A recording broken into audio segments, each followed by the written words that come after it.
ئامۆستا چۆن بە ئینگلیزی بڵێم جاری یەکەم قۆڵیان بریم خوا بگرێت. جاری دووەم قۆڵیان بریم خوا من بگرێت. A close translation would be, if they cut off my arm once, may God judge them.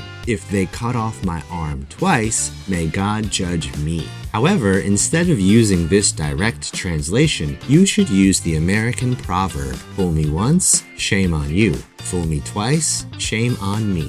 Agar jarek fêlam lê bikêt, ayıba bo to. Agar jareki ter fêlam lê bikêt, ayıba bo min. Americans and Kurds use these proverbs for the same kinds of situations. To teach people that if someone has deceived you in the past, you should not trust them again. Agar kasek la rabududa, fêli lê kardit, dubara mitmane pênak. These proverbs want us to not be gullible, to not be خوشباور. Now you know that you can say, fool me once, shame on you. Fool me twice, shame on me.